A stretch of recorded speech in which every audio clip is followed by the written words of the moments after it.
अगर मैं आपसे कहूं कि आज के बाद उडू डेवलपमेंट करने के लिए हर चीज याद रखना जरूरी नहीं और आप सिर्फ चैट जीपीटी की मदद से modules, models, views, security files और बग तक सॉल्व कर सकते हैं, तो इस वीडियो में मैं लाइव दिखाने वाला हूं कि चैट जीपीटी को उडू डेवलपर की तरह यूज करके कैसे हम अपनी प्रोडक्टिविटी को 2 से 3 गुना इंप्रूव कर सकते हैं।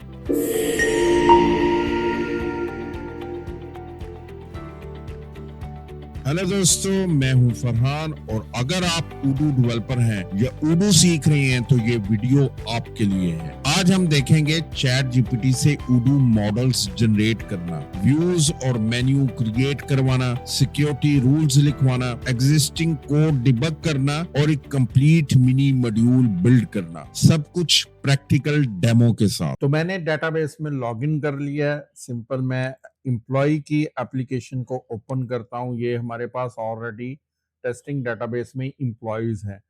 अब यहाँ पर हम एक न्यू डेवलपमेंट करते हैं कि एम्प्लॉयज को जो कंपनी के एसेट्स हैं, जिस तरह लैपटॉप है, कंप्यूटर है, वो इशू करने के लिए उडू में हमारे पास अभी वो स्क्रीन अवेलेबल नहीं है, फीचर अवेलेबल नहीं है। तो हम यहाँ पर एक फीचर ऐड करेंगे जिसमें हम कंपनी ओन्ड एसेट्स हैं वो एम्प्लॉय को इशू किए जाएंगे। तो उसके लिए हम क्या चीज डेवलपमेंट अभी एक कस्टम मॉड्यूल डेवलप करेंगे और उस डेवलपमेंट के अंदर हम कौन कौन सी फील्ड्स ऐड करेंगे। तो उसमें हम कुछ फील्ड ऐड करेंगे जिस तरह एम्प्लॉय का नेम है, और फिर प्रोडक्ट ऐड करेंगे, डेट वगैरह ऐड करेंगे, और साथ ही हम उसका जो एसेट है वो असाइन करेंगे, और साथ हम स्टेटसेस को भी मेंटेन करेंगे। जिस तरह अगर मैं ये सेल्स एप्लीकेशन को ओपन कर लेता हूं तो यहाँ पर हमारे पास ये स्टेटसेस हैं सेल ऑर्डर को मैनेज करने के लिए, वर्कफ्लो डिफाइन करने के लिए। तो इसी तरह हम ये स्टेटसेस अपने जो एम्प्लॉय एसेट को हमने असाइन करना है, एम्प्लॉय को एसेट असाइन करने के लिए पेज बना रहे हैं, उसमें भी हम स्टेटस ये इसी तरह का सेम स्टेटस इसको डिफाइन करेंगे। तो बैक एंड कोडिंग को यूज करते हुए चैट जीपीटी को हम यूज करेंगे और देखेंगे कि कितना क्विकली हम एक नई स्क्रीन और नई कस्टमाइजेशन और नया मॉड्यूल क्विकली क्रिएट कर सकते हैं। तो मैं चैट जीपीटी को ओपन करता हूं और हम अपनी जो डेवलपमेंट है वो स्टार्ट करते हैं। तो ये मेरे पास चैट जीपीटी, इसको मैंने ओपन कर लिया है। मैंने टेम्पररी चैट को एक्टिव कर दिया था, ये सेव नहीं करेगा। तो अब यहाँ पर हम प्रॉम्प्ट लिखते हैं, बहुत ज्यादा फॉर्मल प्रॉम्प्ट लिखेंगे तो अच्छा रिजल्ट आ जाएगा।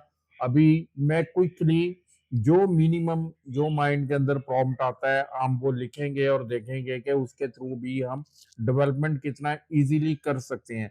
अब यहाँ पर मैं लिखता हूँ क्रिएट अ मॉड्यूल फॉर उडू 19 और 20 वट एवर आप लिख दें, लेकिन जो हमें रिजल्ट देगा वो इसके पास थोड़ी सी इंफॉर्मेशन माइट बी ओल्डर हो, उडू 17 या 16, लेकिन हम उससे भी काम चल जाएगा, थोड़ी बहुत चेंजेस हम कर लेंगे।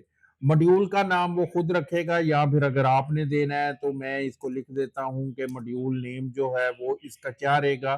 तो मॉड्यूल नेम हम रख देते हैं जी के एम्प्लॉय एसेट्स के नाम से ये मॉड्यूल का नेम होगा, ठीक है जी। और यहाँ पर मैं उसका थोड़ा सा डिटेल दे देता हूँ। अगर आपने देना है ये दे सकते हैं, एक्ट लाइक अ डेवलपर ऐसा एम्प्लॉय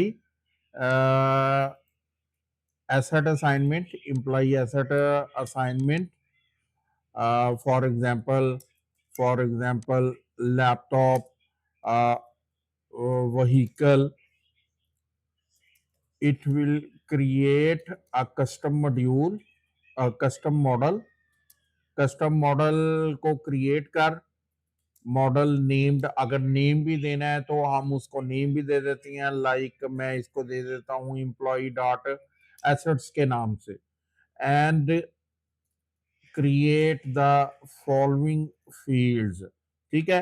अब फील्ड्स के अंदर मैं सिर्फ फील्ड के नेम दे देता हूँ, और नहीं भी देने तो आप सिंपली उसको कह दें जी कि ये मुझे फील्ड्स क्रिएट कर दे। अच्छा जी, अब अगर थोड़ी बहुत आपको टेक्निकल नॉलेज है तो फिर आसानी हो जाएगी, अदरवाइज आप रॉ भी उसको यहाँ पर हम प्रॉम्प्ट देकर काम चला सकते हैं। तो सबसे पहले मैं कहता हूँ कि एम्प्लॉई आईडी की फील्ड होगी, ये मैनी टू वन फील्ड है और ये एचआर डॉट एम्प्लॉई से रिलेटेड होगी। अब देखिए मैंने बिल्कुल रॉ सी उसको इंफॉर्मेशन दी है।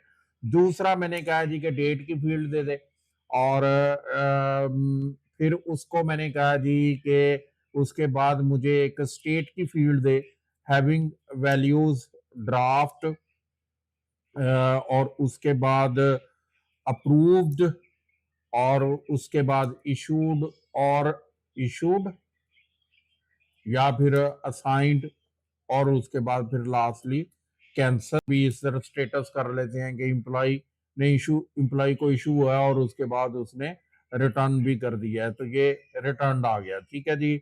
उसके बाद मैं यहाँ पर लिखूंगा जी प्रोडक्ट अंडरस्कोर आईडी को ही हम यूज करेंगे एसेट्स के लिए, जिसके अंदर मैनी टू वन और प्रोडक्ट डाटा प्रोडक्ट के लिए होगी। ठीक है जी, ये हमारे पास फील्ड आ गई है। फिर मैं एक फील्ड क्वांटिटी की कर देता हूँ, फ्लोट फील्ड वो ऐड कर दे ताकि अगर एक से ज्यादा है तो वो भी हमारे पास आ जाए फ्लोट। और डिफॉल्ट में इसको कह देता हूँ जी कि डिफॉल्ट वैल्यू 1 होगा। ये देखिए बहुत ही मुख्तसर सा मैं यहाँ पर कोड लिख रहा हूँ और इवन के चैट जीपीटी किस तरह इसको अंडरस्टैंड करेगा।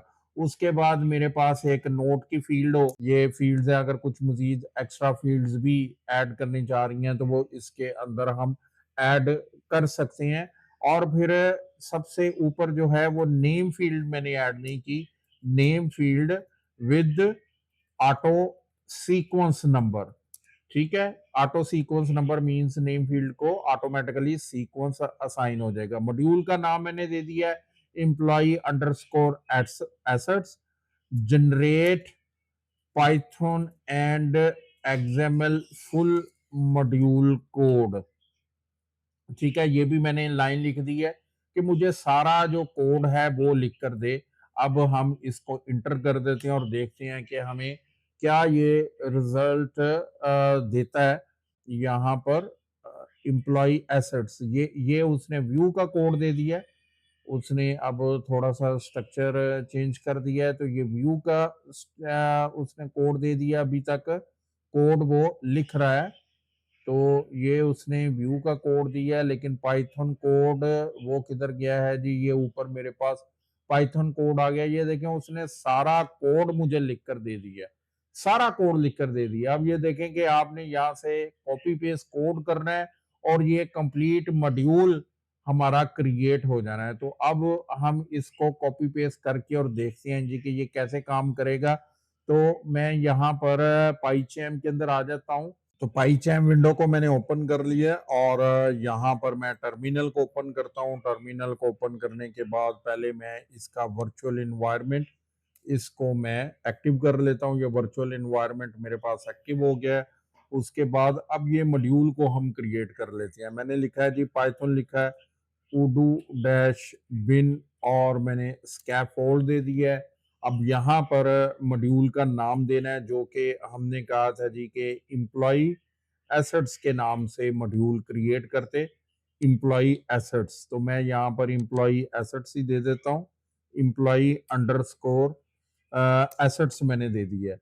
अब यहाँ पर मैं वो पाथ दे दूंगा जहां पर ये एम्प्लॉय एसेट्स का मॉड्यूल मैंने क्रिएट करना है। ये मेरे पास पाथ है, इस पाथ के ऊपर मैंने इसको क्रिएट करना है। तो पाथ को मैं ये कोट्स में लिख देता हूँ। ये मैंने कोट्स में लिख दिया और उसके बाद मैं सिंपल इसको इंटर प्रेस कर देता हूँ। तो अब ये मेरा मॉड्यूल क्रिएट कर देगा। ये अगर आपने उडू इंस्टॉल कर रखा है, जो उडू सोर्स है, डेवलपमेंट इन्वायरमेंट आपने क्रिएट किया हुआ है, तो ये कमांड आप लिखेंगे तो ऑटोमेटिकली एम्प्लॉय एसेट्स की डायरेक्टरी और जो उडू का डायरेक्टरी स्ट्रक्चर है वो क्रिएट कर देगा। लेकिन अगर ये नहीं भी क्रिएट करता, आपने सिंपल नोटपैड के अंदर कोडिंग करनी है या फिर बेसिक लेवल पे करनी है, तो ये स्ट्रक्चर हम खुद भी क्रिएट कर सकते हैं। तो ये देखें एम्प्लॉय एसेट्स के अंदर उसने डायरेक्टरीज बना दी हैं और ये सारी एम्प्टी फाइल्स हैं। अब यहाँ पर ये मैनिफेस्ट फाइल उसने क्रिएट कर दी है और डिफरेंट यहाँ पर फाइल्स क्रिएट कर दी है। अब सबसे पहले हम क्या करते हैं, यहाँ पर हम देखते हैं कि उसने मैनिफेस्ट फाइल भी क्रिएट करके दी है। मैं अगर थोड़ा सा इसको स्क्रॉल अप करता हूँ, ये जो उसने मैनिफेस्ट फाइल है ये भी क्रिएट कर दी। तो ये मेरे पास मैनिफेस्ट फाइल है। ये मैंने इसको कोड यहाँ से कॉपी कर लेता हूँ। ये सिंपल मैंने इसको कॉपी कर लिया है। यहाँ पर ये 19 दे रहा है, तो जो भी वर्जन है वो हमने इसका दे देना है। मॉड्यूल का नेम क्या आ रहा है, फिर कैटेगरी कौन सी आ रही है, वर्जन कौन सा है, समरी इसकी। तो ये एक मिनिमम जो मैनिफेस्ट फाइल है वो चैट जीपीटी ने जनरेट करके दे दी है। मैं सिंपल यहाँ पर आता हूँ और मैं इसको कंट्रोल ए करता हूँ और ये मैंने कंट्रोल बी कर दिया। ये इसने फाइल मेरी जनरेट कर दी। ठीक है, उसके बाद मैं सेकंड पर आ जाता हूँ और इसको थोड़ा सा स्क्रॉल डाउन करता हूँ। अब उसने कहा थी कि employee underscore assets dot py file, और साथ वो पाथ भी दे रहा है कि मॉडल्स के अंदर आपने क्रिएट करना है। मैं इसको कॉपी करता हूँ, ये मैंने कॉपी कर लिया है और इसको मैं अब ये जो कोड है मॉडल्स की डायरेक्टरी के अंदर, वो कह रहे थे मॉडल्स की डायरेक्टरी के अंदर ये जो मैंने कमांड से डिफॉल्ट डायरेक्टरी स्ट्रक्चर के साथ ये क्रिएट किया था, इसने मॉडल डॉट पाई ऑटोमेटिकली जनरेट कर दिया। तो मैं मॉडल डॉट पाई को ओपन करता हूँ और यहाँ पर जस्ट कंट्रोल वी कर देता हूँ। कंट्रोल ए करके मैंने ये कंट्रोल वी कर दिया। अब ये मेरे पास मॉडल क्रिएट हो गया। अब इसका जो नेम है वो मैं रीनेम कर देता हूँ। यहाँ रिफ्रैक्टर में आने के बाद ये मेरे पास इसका employee assets dot py file मैंने कर दिया, नेम रीनेम कर दिया। अगर मैंने नेम रीनेम कर दिया तो इन्हीं डॉट पाई के अंदर भी जाने के बाद यहाँ पर भी मैं एम्प्लॉय एसेट्स कर दूंगा। वो ऑलरेडी उसने मुझे सजेस्ट कर दिया। ये मैंने अब अपनी पाइथन की फाइल भी क्रिएट कर ली है और यहाँ पर वो उसने सीक्वेंस दिया है, क्योंकि मैंने ये कहा था नेम की फील्ड है उसका ऑटोमेटिकली सीक्वेंस जनरेट हो, तो ये उसने एक सीक्वेंस की फाइल अलहदा से जनरेट कर दी है, एम्प्लॉय एसेट्स सीक्वेंस।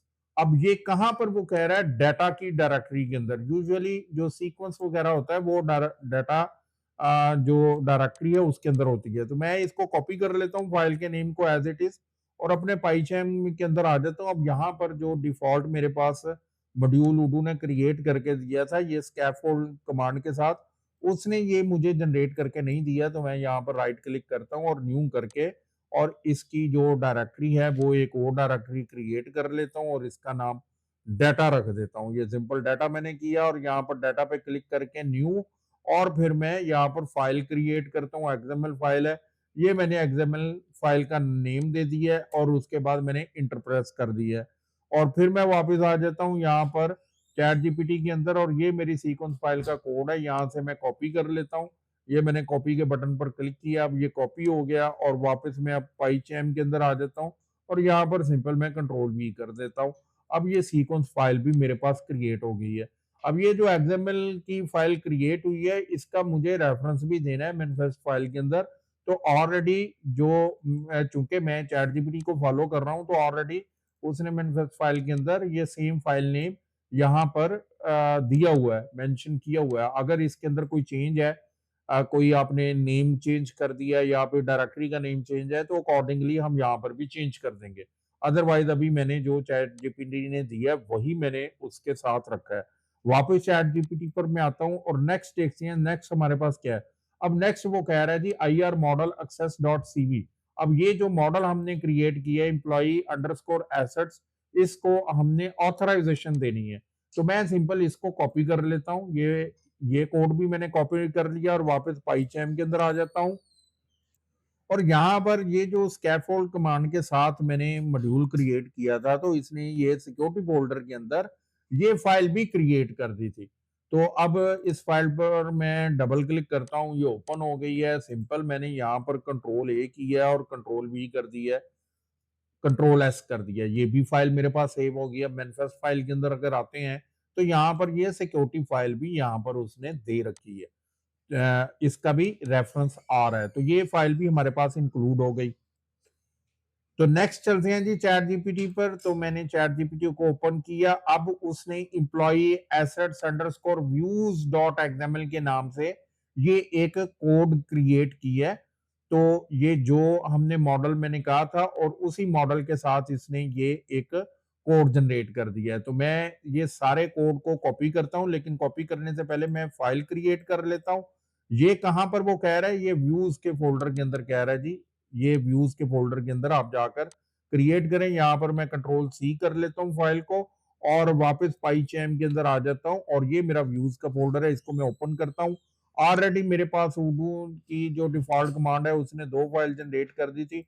एक फाइल को मैं रीनेम कर लेता हूँ, ये इसको मैं रीनेम कर देता हूँ। रीनेम करने के बाद वो जो मैंने कॉपी की है चैट जीपीटी से नेम, वो मैंने यहाँ पर पेस्ट किया और इसको मैं रीनेम कर देता हूँ। अब ये रीनेम हो गया और उसके बाद इसी को मैं ओपन कर लेता हूँ। अब इसके अंदर भी ये डिफॉल्ट कोड आ रहा है, लेकिन चैट जीपीटी ने मुझे कोड दे दिया है। मैं वापस जाता हूँ और यहाँ पर ये जो कोड है इसको मैं कॉपी कर लेता हूँ। अब कोड मैंने कॉपी कर लिया और वापस मैं पाईचैम पर आता हूँ और यहाँ पर कंट्रोल ए करता हूँ और उसके बाद मैं ये कंट्रोल वी कर देता हूँ।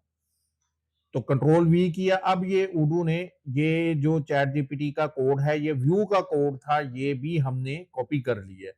अब ये जो कोड है इसमें कुछ स्मॉल सी मैं चेंजेस करता हूं जिससे हमारा काम मजीद आसान हो जाएगा। और वो क्या चेंजेस हैं, एक तो यहाँ पर ये इसने मेन्यू ऐड किया है जो कि मेन एप्लीकेशन क्रिएट कर देगा, मेन मेन्यू बना देगा।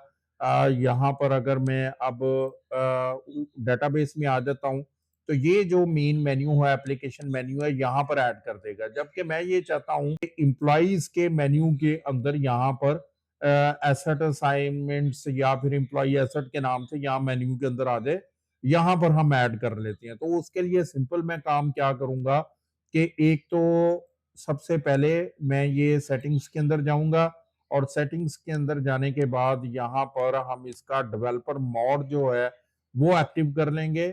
ऑलरेडी मेरे पास एक्टिव है। ये आइकॉन अगर आपको अपीयर हो रहा है तो इसका मतलब ये एक्टिव है। और यूआरएल में भी देखें डिबग इक्वल टू 1 लिखा होगा। मैं इसको स्क्रॉल डाउन करता हूं तो ऑलरेडी मेरे पास डेवलपर मोड एक्टिव है। यहां से अब मैंने क्या करना है कि मैं टेक्निकल में जाता हूं और यहां पर जाने के बाद मैं मेन्यू पर क्लिक करता हूं। यहाँ पर मेरे पास ये मेन्यू आइटम्स आ रहा है। मेन्यू आइटम्स में आने के बाद अब यहाँ पर मैं सर्च करता हूँ, एक मेन्यू सर्च करता हूँ एम्प्लॉय का। तो ये मैंने एम्प्लॉय का सर्च किया। अब ये देखें, ये है वो मेन्यू मेरे पास, एम्प्लॉय अंडरस्कोर एम्प्लॉइज। मैं ये दूसरी विंडो के अंदर आ जाता हूँ, इसको एक बार वेरीफाई कर लेते हैं। ये देखें यहाँ से ये मेरे पास, अगर मैं इसको रिफ्रेश करता हूँ तो ये दूसरी विंडो के अंदर मैंने ओपन किया है, एक दूसरा सेशन मैंने ओपन कर लिया है। तो ये अभी जो मेरे पास लोड हो रहा है पेज, थोड़ा स्लो मेरे पास सिस्टम में काम कर रहा है। तो ये पेज मेरे पास अब रिफ्रेश हो गया है। रिफ्रेश होने के बाद अब यहाँ पर ये देखें कि ये मेरे पास ये इम्प्लॉइज आ रहा है। तो ये एप्लीकेशन मेन्यू इम्प्लॉय और उसके अंदर फिर इम्प्लॉय, ये दूसरा इम्प्लॉय और ये फिर तीसरा इम्प्लॉय है। एक मेन्यू है, एक इम्प्लॉइज फिर दूसरा इम्प्लॉइज फिर तीसरा इम्प्लॉइज। तो ये ट्रांजेक्शन है, इम्प्लॉय के ऊपर ये ट्रांजेक्शन ओपन हो रही है। तो ये दो मेन्यू वाले में मैं क्लिक करता हूँ, ये मेरे पास है इम्प्लॉइज अंडरस्कोर इम्प्लॉइज। ये मैंने ओपन कर लिया। अब सिंपल ये जो डिबग मोड है इसके ऊपर मैं क्लिक करता हूँ और यहाँ पर मेटा डाटा पर मैं क्लिक करता हूँ। तो ये मेरे पास आ रहा है H R dot menu H R employee payroll. तो ये मैं इसको कंट्रोल सी कर लेता हूँ। कंट्रोल सी करने के बाद अब मैं वापस आ जाता हूँ यहाँ पर ये कोड में, पाईचैम के कोड में। तो यहाँ पर ये मेरे पास इम्प्लॉय एसेट लिखा हुआ है। सिंपल मैं यहाँ पर क्या करता हूँ, ये पेरेंट दे देता हूँ। पेरेंट देने के बाद ये जो मैंने कोड कॉपी किया था मैंने ये कंट्रोल वी कर दिया। बल्कि ये जो मेन्यू है इसकी मुझे जरूरत नहीं है, ये मैं इसको रिमूव कर देता हूँ। ये मैंने इसको रिमूव कर दिया है। ये जो नीचे वाला मेरे पास कोड है, जो कोड है, ये थोड़ा पुराना कोड है। इसमें एक दो चेंजेस सिर्फ करनी है, वो चेंजेस भी हम कर लेते हैं। वो चेंजेस ये हैं कि यहाँ पर ये जो लिस्ट व्यू के अंदर जो चैट जीपीटी ने रिजल्ट दिया ये ट्री, लेकिन लेटेस्ट जो उडू 18 और 19 है उसके अंदर ये टैग ना चेंज हो गया, ये ट्री की जगह लिस्ट आएगा। तो सिंपल मैंने ये लिस्ट कर दिया और कंट्रोल एफ करके ना इसको मैं फाइंड भी कर लेता हूँ कि कहीं और इसने ये अब मुझे ट्री तो नहीं दे रखा, ये नेम के अंदर अगर आ रहा है ट्री तो इसका कोई प्रॉब्लम नहीं है, इसको मैं ऐसे ही रख सकता हूँ, ठीक है। ये ट्री और एक और जो चीज चेक करनी थी वो ये कि जो इसका जो एक्शन है मेन्यू के ये मेन्यू कॉल होगा इस एक्शन के थ्रू, तो एक्शन के अंदर उसने ठीक लिखा है, लिस्ट लिखा है, समटाइम यहाँ पर भी ट्री दे देता है लेकिन यहाँ पर उसने लिस्ट लिखा है, तो यहाँ पर भी हमें लिस्ट चाहिए और बिल्कुल ठीक कोड है उसको हम रन कर लेते हैं और सिंपल इस मॉड्यूल को इंस्टॉल कर लेते हैं। तो अब मैं वापस आ जाता हूँ अपने, ये मेरे पास जो कोड है वो कंपाइल हो रहा है, तो अब हम यहाँ पर डेटाबेस में वापस आते हैं और इस मॉड्यूल को हम इंस्टॉल कर लेते हैं। ये दूसरी विंडो के अंदर मैं आ गया हूँ और यहाँ पर एप्लीकेशन मेन्यू पर मैं क्लिक करके ऐप्स में सिंपल आ जाता हूँ। अब ये ऐप्स पर मैंने क्लिक किया है, अभी चूंकि लोड हो रहा है तो अभी थोड़ा सा टाइम लेगा, तो जैसे ही लोड होगा तो फिर हम इसको इंस्टॉल कर लेंगे। अच्छा जी, ये जो कोड है ये यहाँ पर देखें कि मैंने पेज रिफ्रेश किया है तो यहाँ पर मुझे एरर देने लग गया है। ये उसने एक एरर दिया पाईचैम के अंदर, मैं वापस जाता हूँ तो यहाँ पर जाने के बाद अब ये मुझे कह रहा है जी कि ये जो आपकी इनवैलिड मैनिफेस्ट फाइल, जो ये मैनिफेस्ट फाइल है ये इनवैलिड है। इसके अंदर ये जो यहाँ पर ये जो इसने कोड दे रखा है ये इनवैलिड है क्योंकि ये 18 वर्जन के अंदर मैं कर रहा हूँ, तो यहाँ पर मैं 1.0 कर देता हूँ। इसको हम दोबारा कंपाइल कर लेते हैं तो अब ये हमारे पास जो एरर है वो यहाँ से रिमूव हो जाएगा। वापस में आता हूँ और इसको पेज को मैं रिफ्रेश कर लेता हूँ। अब ये कह रहा है जी कि यू आर बैक ऑनलाइन, तो देखते हैं जी कि अब बैक ऑनलाइन हो गया या नहीं हुआ। तो अब मेरे पास जो पेज है वो लोड हो गया है, तो यहाँ पर मैं अब ऐप्स में आ जाता हूँ। ऐप्स में आने के बाद अब हम अपडेट ऐप लिस्ट में करता हूँ, ये इसने अपडेट कर दिया है। अपडेट करने के बाद ये मैंने ऊपर एक फ़िल्टर लगा रखा है प्रीवियस जो डेवलपमेंट है उसके लिए, तो अब इसको रिमूव करते हैं, पहले ये मॉड्यूल अपडेट हो जाएगा। थोड़ा-सा मेरा सिस्टम स्लो चल रहा है, काफ़ी ये एप्लीकेशंस ओपन है, तो ये मैंने इसको रिमूव कर दिया और यहाँ पर अब हमारे जो मॉड्यूल है, उसका नाम था एम्प्लॉयी एसेट्स। तो मैं दोबारा इसको लिखता हूँ और एम्प्लॉयी एसेट्स के नाम से मैं सर्च करता हूँ। अब ये देखें, ये मेरे पास यहाँ पर एम्प्लॉयी एसेट्स ये मॉड्यूल आ गया है, हमने इसको अपडेट लिस्ट भी कर दिया है। सिंपल एक्टिवेट पर मैं क्लिक कर देता हूँ, अगर कोई एरर ना हुआ तो ये मॉड्यूल सक्सेसफुली इंस्टॉल हो जाएगा, अदरवाइज हमें यहाँ पर एरर डिस्प्ले कर देगा। तो मैंने अभी एम्प्लॉयी एसेट पर क्लिक करके एक्टिवेट किया है, तो अब देखते हैं कि मॉड्यूल इंस्टॉल करता है या फिर हमें कोई यहाँ पर एरर शो करता है। तो किसी किस्म का एरर नहीं आया, मॉड्यूल सक्सेसफुली इंस्टॉल हो गया है। दूसरे पेज के ऊपर आ जाते हैं, तो मैं ये यहाँ पर वापस आता हूँ और ये मैं इसको एम्प्लॉइज़ में आ जाता हूँ, ये एम्प्लॉइज़ के अंदर, और यहाँ पर मैं पेज को एक बार रिफ्रेश कर लेता हूँ क्योंकि ये दूसरा टैब है, दूसरा सेशन है, तो ये अपडेट नहीं हुआ, तो इसको मैं रिफ्रेश कर लेता हूँ एक बार, तो पेज रिफ्रेश हो जाएगा, तो फिर हमारे पास यहाँ पर मेन्यू में डिस्प्ले हो जाएगा। तो पेज मेरा रिफ्रेश हो गया है और एम्प्लॉइज मेन्यू में ये सिंपल मेरे पास यहाँ पर एसेट असाइनमेंट का ऑप्शन आ गया है जो कि हमने कस्टम मॉड्यूल के थ्रू ऐड किया था। अब मैं एसेट असाइनमेंट्स के ऊपर क्लिक करता हूँ, ये हमारे पास यहाँ पर लिस्ट व्यू आ गया है एम्प्लॉई एसेट्स का। मैं न्यू पर क्लिक करता हूँ, ये जैसे ही मैंने न्यू पर क्लिक किया है तो ये अब यहाँ पर ये देखें कि पेज भी मेरे पास क्रिएट होके आ गया है। अब यहाँ पर एम्प्लॉई के अंदर एम्प्लॉई सेलेक्ट करना है। ओके, मैंने एम्प्लॉई सेलेक्ट कर लिया है।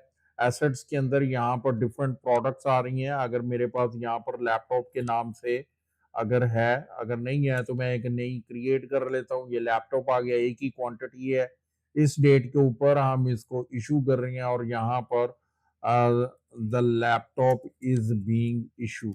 अब ये देखिए, छोटा सा मैंने प्रॉम्प्ट लिखा था, अब उसने पूरी एप्लीकेशन जनरेट करके दे दी। तो ये जैसे ही मैंने सेव किया है तो रेफरेंस नंबर ऑटोमेटिकली उसने एम्प्लॉई एसेट 2026 और ये 4 जीरो के साथ 1 ये यहाँ पर उसने ऑटोमेटिकली जनरेट कर दी है।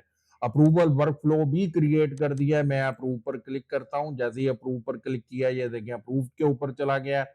रीसेट टू ड्राफ्ट है, अगर वापस करना है तो वो भी ऑप्शन उसने कर दिया है। और उसके बाद अगर मैं इशू पर क्लिक करता हूं तो अब ये इशू हो चुका है। ये अब एम्प्लॉय को इशू हो गया है। जब आप उससे रिटर्न करना होगा तो रिटर्न के बटन पर प्रेस करने के बाद हम उसको वापस रिटर्न ले लेंगे। और यहाँ पर सिर्फ उसने ये सर्च भी मेरे लिए क्रिएट कर दिया। सम टाइम चैट जीपीटी बहुत स्मार्टली रिजल्ट आपको रिटर्न करता है। अब यहाँ पर ये देखें सर्च व्यू भी उसने क्रिएट कर दिया था। हालांकि ये सर्च व्यू मैंने उसको प्रॉम्प्ट में नहीं दिया था कि तुम मुझे सर्च रिजल्ट का जो व्यू है वो भी रिटर्न करो। अभी हम अपने कोड के अंदर देखते हैं तो हमारे पास सर्च व्यू भी आ रहा है। यहाँ पर उसने फिल्टर क्रिएट कर दिए हैं कि जो इशूड हो चुके हैं वो सिर्फ लिस्ट हमारे पास आए। और अप्रूव्ड की अगर लिस्ट लेनी है, ये देखिए मैंने अप्रूव पर क्लिक किया है तो अब मेरे पास ये लिस्ट में आएगा, क्योंकि ये सिर्फ इशूड है तो ये अब मेरे लिस्ट में से गायब हो गया है। तो कंप्लीट उसने एक जो एसेट मैनेजमेंट का सिस्टम जो है चैट जीपीटी ने सिर्फ एक प्रॉम्प्ट के ऊपर मुझे जनरेट करके दे दी है।